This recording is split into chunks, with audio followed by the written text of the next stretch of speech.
इसमें दो तरीके के फैक्टर्स रहते हैं। एक मोटे रहते हैं जो डस्ट पार्टिकल्स, और हम्म। एक बिल्कुल नैनो डस्ट पार्टिकल्स रहते हैं। हम्म। दोनों ही अपने अपने में दिक्कतदायक रहते हैं, और ये बिल्कुल जैसे आपने सही कहा, बिल्कुल यंग बच्चे, ओल्ड लोगों में, और खास तौर से गर्भवती प्रेग्नेंट जो लेडीज हैं उनमें भी काफी बड़ा रिस्क फैक्टर लाते हैं। हम्म। और इससे बचने के लिए जो प्रिकॉशंस रहते हैं वो, हमें जो वॉक करने जाते हैं लोग, तो वो यूजुअली 12 बजे के बाद करना चाहिए, जब तक सूरज खुल जाए और थोड़ा सा पोल्यूशन का लेवल कम हो जाए, हवा चले, तब हुए। कभी भी एक्सरसाइज और वॉकिंग ना छोड़े, प्रेफरेबली जितना हो सके इंडोर्स करें। जो एक्सरसाइज है, जिमिंग है, योगा है, वो करें। योगा में खास तौर से जो हम नेजल एक्सरसाइजेस होती है वो बहुत ज्यादा हेल्पफुल रहती है हमारे वाइटल कैपेसिटी को बढ़ाने में, लंग्स की। डाइट का खास तौर से अच्छा सेवन करिए। मैं कोई भी दवाइयों का फेवर नहीं करूंगा, मैं कहूंगा नेचुरल वे से आप ढंग का खाना खाइए। जो एंटीऑक्सीडेंट्स वाले प्लांट्स होते हैं, ग्रीन लीफी वेजिटेबल्स होती है, उसमें काफी एंटीऑक्सीडेंट्स होते हैं। वहीं पे ही इंडोर प्लांट्स रखे जो एयर, नेचुरल एयर प्यूरिफायर्स रहते हैं। स्लीप अच्छी लेनी बहुत जरूरी होती है, कम हम्म। से कम 6 से 8 घंटे की अच्छी डीप स्लीप अच्छी रहे, तब उससे हमारी सेहत बनी रहती है। खाने के अंदर विटामिन सी की मात्रा, विटामिन बी की मात्रा बढ़ाए, जैसे नींबू हो गया, आंवला हो गया, तो इनमें विटामिन सी की वैल्यू बहुत होती है। काफी लोग क्या होता है कि दवाइयों के पीछे दौड़ते हैं, सप्लीमेंट्स के पीछे दौड़ते हैं। अगर हम नॉर्मल अपने खाने में थोड़ा सा इंक्रीज कर दें चीजें, तो वो हमारी डाइटरी कंजम्पशन में बहुत अच्छा सप्लीमेंट एक्ट कर सकती है, और बहुत सस्ता भी। साथ ही साथ में हमें अगर बाहर जा रहे हैं तो हो सके तो मास्क पहन सके, N95 वाला मास्क जो सबसे ज्यादा सही रहता है। अनफॉर्चुनेटली जो कोविड में काफी पॉपुलर हुआ था, तो उस तरीके का मास्क काफी अच्छा करता है कंट्रोल। अपने ब्लड टेस्ट जरूर कराए, क्योंकि ऐसी कंडीशन में ना केवल सिर्फ रेस्पिरेटरी प्रॉब्लम्स बढ़ती है, बल्कि हार्ट के जो मरीज होते हैं उनको भी, स्किन एलर्जी वाले लोग होते हैं उनको भी काफी दिक्कत होती है। थोड़ा मस्तिष्क से रिलेटेड एंजाइटी, डिप्रेशन वाले लोगों को भी अफेक्ट करता है पोल्यूशन। और जो इम्यूनो कॉम्प्रोमाइज्ड लोग होते हैं, जैसे कैंसर के लोग, प्रेग्नेंट लोग, लिवर फेलियर के लोग, तो उनमें इन्फेक्शन होने की संभावना बहुत बढ़ जाती है। तो उन लोगों को अपने रेगुलर टेस्टिंग जरूर करनी चाहिए, प्रिवेंट कर। बिल्कुल। और हमारे सहयोगी दानिश हमारे साथ नोएडा से जुड़े हैं। हम एक बार नोएडा की स्थिति जानेंगे। दानिश, क्या कुछ स्थिति इस वक्त नोएडा की बनी है, क्योंकि नोएडा में भी लगातार AQI लेवल बढ़ रहा है? बिल्कुल, देखिए नोएडा और ग्रेटर नोएडा जो AQI है 400 से पार है। अगर हम पिछले एक हफ्ते का रिकॉर्ड उठाकर देखें तो 400 से नीचे नहीं आया है। जिस तरीके से अक्टूबर, नवंबर, दिसंबर में कोशिशें करी जाती हैं डिस्ट्रिक्ट एडमिनिस्ट्रेशन की तरफ से, नोएडा विकास प्राधिकरण की तरफ से, ग्रेटर नोएडा विकास प्राधिकरण की तरफ से, वो नाकाफ़ी हैं इंतज़ाम।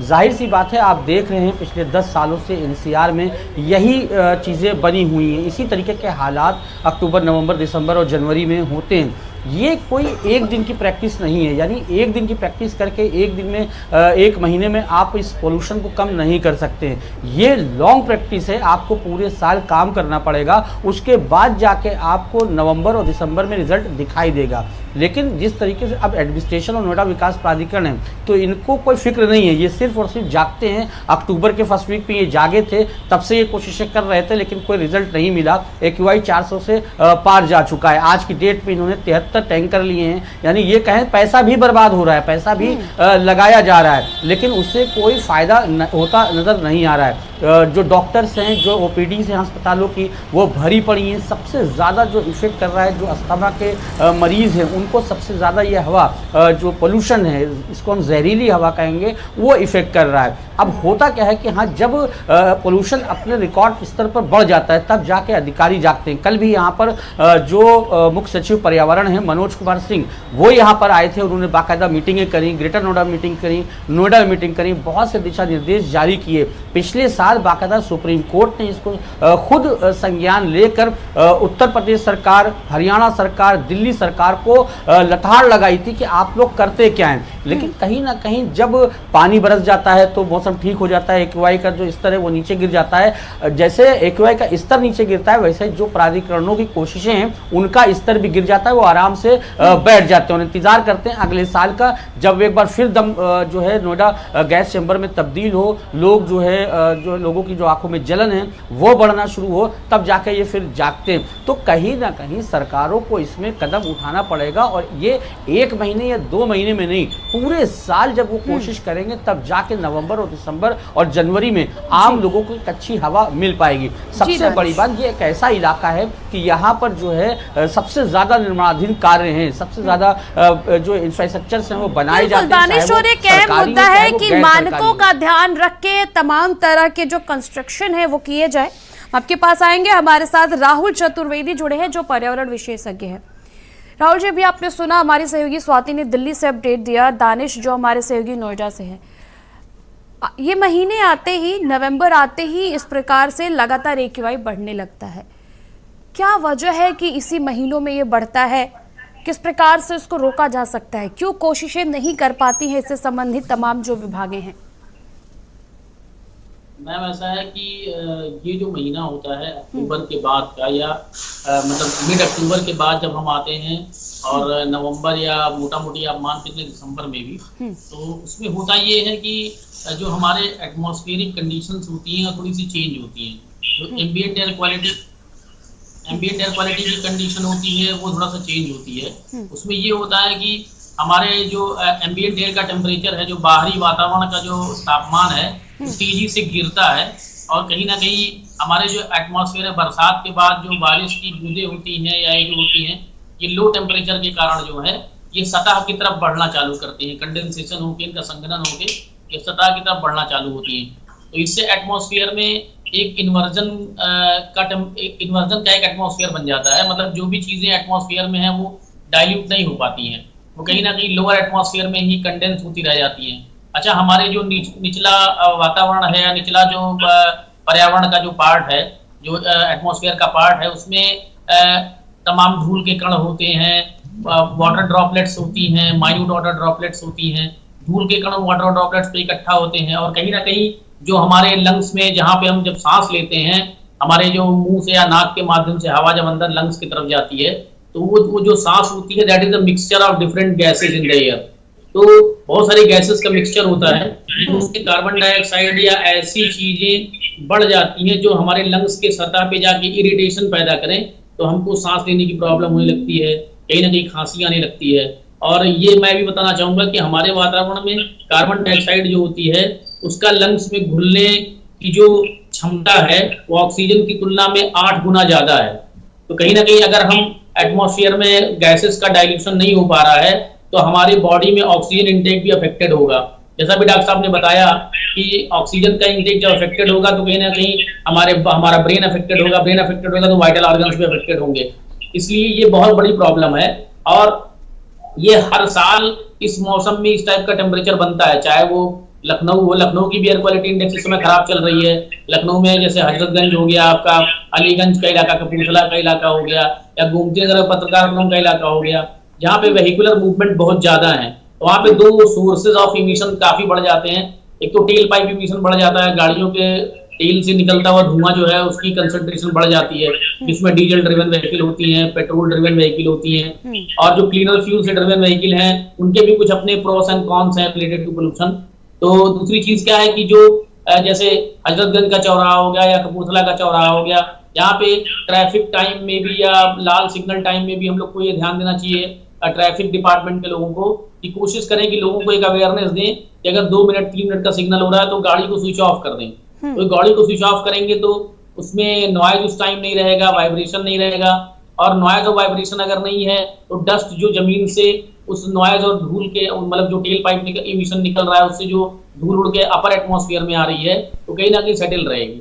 और इस टाइप के प्रिकॉशनरी मेजर्स हमको जो है अक्टूबर से ही लेना चालू कर देना चाहिए। सरकार को या जो रेगुलेटरी अथॉरिटी के बॉडीज के लोग हैं, जैसे सीपीसीबी हो गया, यूपीपीसीबी हो गई, या मान के चलिए कि ट्रैफिक डिपार्टमेंट हो गया या पीडब्ल्यूडी के लोग हो गए, उनको भी रोड से रिलेटेड अपनी जो क्या नाम है एडवाइजरी है वो जारी करना चाहिए, जिससे इस तरीके की कंडीशन से बचा जा सके। राहुल जी, अगर हम एक बार रेशियो देखते हैं हर साल टू साल, चूंकि हम हर साल देखते हैं इसी महीने में तमाम लोग एक्टिव हो जाते हैं, पर्यावरण मंत्री भी अपनी मीटिंग करने लगते हैं हर साल। पिछली साल अगर 350 पे था तो इस बार सीधा 400 पे AQI आ गया, यानी कि इसका रेशियो हर साल बढ़ता जा रहा है, यानी कि प्रदूषण जो प्रदूषित हो रहा है हवा, वो उसका रेशियो बढ़ रहा है। कहीं ना कहीं एक तरह से चिंता का भी विषय है।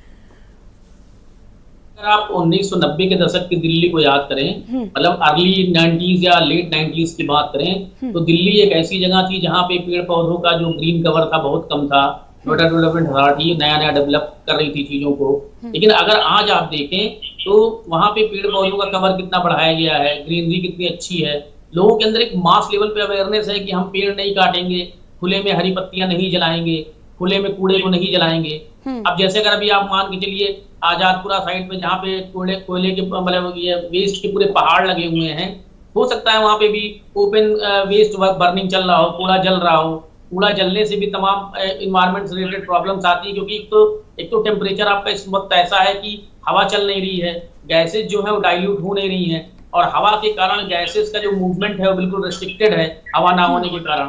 तो ऐसे केस में सरकार के पास तो 10-10, 20-20 साल के डेटा है। IMD अपना है, इंडियन मेट्रोलॉजिकल डिपार्टमेंट है, जो हर साल विंड स्पीड क्या होती है, विंड वेलोसिटी क्या होती है, विंड में ह्यूमिडिटी का कंटेंट किन किन महीनों में बढ़ जाता है, इन्वर्जन कंडीशंस कब कब बनती हैं, इन पे पूरा विचार करके एक व्यापक क्षेत्रवार सर्वे करवा के एक सरकार को एक एक्शन प्लान बनाना चाहिए, और अक्टूबर के महीने से ही इसको प्रभावी तौर पे इन जगहों पे लगाने के लिए एक पूरी मैकेनाइज्ड सिस्टम डेवलप करनी चाहिए, और इसको रेगुलेटरी बॉडीज को इसका कार्यभार देना चाहिए कि वो इसको देखें और इसका क्या नाम है मूल्यांकन करें, निरीक्षण करें कि क्या ये जो एडवाइजरी जारी कर गई है या जो एक्शन प्लान बनाया गया है इसका प्रभावी नियंत्रण हो रहा है कि नहीं हो रहा है। जैसे वाटर स्प्रिंकलिंग अक्टूबर के बाद से अगर स्टार्ट कर दिया जाए, पेड़ पौधों के पत्तों पे किया जाए, एक तो उनका गैसेस एक्सचेंज का सिस्टम पेड़ पौधों का मेंटेन रहेगा, क्योंकि जो लीव्स जो है डस्ट लेडन हो जाती हैं तो गैसेस एक्सचेंज नहीं कर पाती हैं, कार्बन डाइऑक्साइड का एक्सचेंज नहीं हो पाता है पत्तियों के माध्यम से, कहीं ना कहीं प्रकाश संश्लेषण भी उससे प्रभावित होता है पौधों का। और मेरे कहने का मतलब ये कि ये कोई ऐसी प्रॉब्लम नहीं है कि अचानक जैसे कोरोना टाइप की कोई प्रॉब्लम आ गई या अचानक कोई कैटास्ट्रॉफ आ गया, लेकिन जिस तरीके की स्थितियां बन रही हैं, हर साल कितनी गाड़ियां सड़कों पे नई ऐड हो जाती हैं, त्योहार का सीजन है, दीपावली है, धनतेरस है, दशहरा है, इसी समय पे लोग गाड़ियां खरीदते हैं, तो पुरानी गाड़ियों का मैनेजमेंट क्या चल रहा है, ऑड इवन सिस्टम भी बहुत अच्छा है अगर उसको प्रॉपर्ली इंप्लीमेंट किया जाए।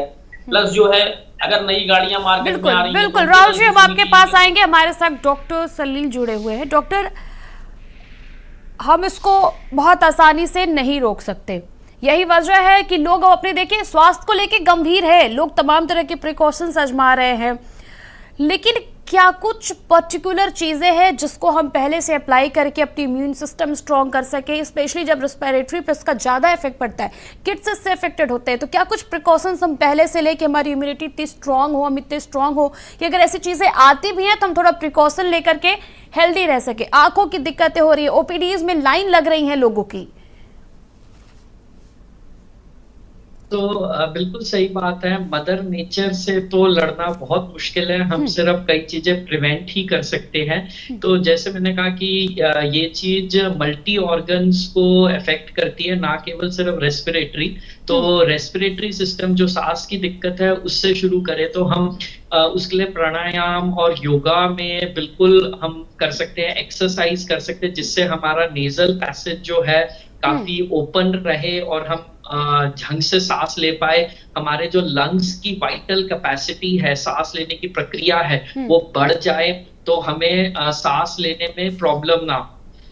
क्योंकि ये जो एक्ट करता है, ये ऐसे करता है कि हमारी जो वेसल्स होती है पूरे लंग्स की, उनको कंस्ट्रिक्ट पतला कर देता है। तो जब हमारी वाइटल कैपेसिटी बढ़ जाएगी तो हमें थोड़ा सा ही उसमें अगर वो कंस्ट्रिक्शन भी होगी तब भी सांस ठीक से आती रहेगी। दिल के लिए हमें फेलियर हो सकते हैं, तो फिर हमें खाने में काफी प्रिकॉशंस ले सकते हैं कि एंटीऑक्सीडेंट फिल्ड हम फूड्स ले सकते हैं, जैसे सीजनल फ्रूट्स होते हैं, ग्रीन लीफी वेजिटेबल्स होते हैं, उसमें एंटीऑक्सीडेंट्स होते हैं जो हमें इन चीजों से प्रिवेंट करते हैं।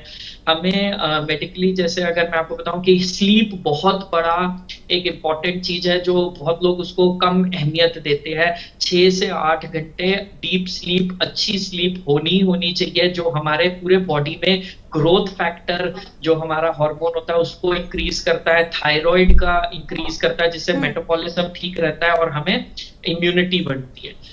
डाइट में हम जैसे विटामिन सी और विटामिन बी की मात्रा बढ़ा सकते हैं, तो जैसे मैंने बताया कि आंवला होता है उसमें बहुत हाई विटामिन होता है, गाजर का जूस अगर है, हम ये नींबू अगर सिर्फ निचोड़े हफ्ते में 3 दिन ही अगर नींबू खाए तो उससे पूरे हफ्ते की विटामिन सी की रिक्वायरमेंट पूरी हो जाती है। तो मैं बहुत ज्यादा सप्लीमेंट्स जो होते हैं, टैबलेट्स, उन पे नहीं जोर दूंगा, मैं नेचुरल वे पे जोर दूंगा।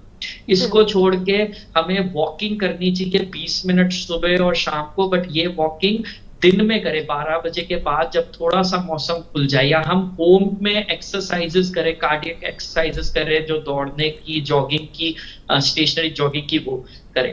छोटी चीजें और हो सकती है छोटे बच्चों के लिए, नेबुलाइजेशन और जो एयर प्यूरिफायर रात में रखे, जो पूरे 12 घंटे हमें हेल्प कर सकता है, और स्टीमिंग ले जिससे नाक खुले।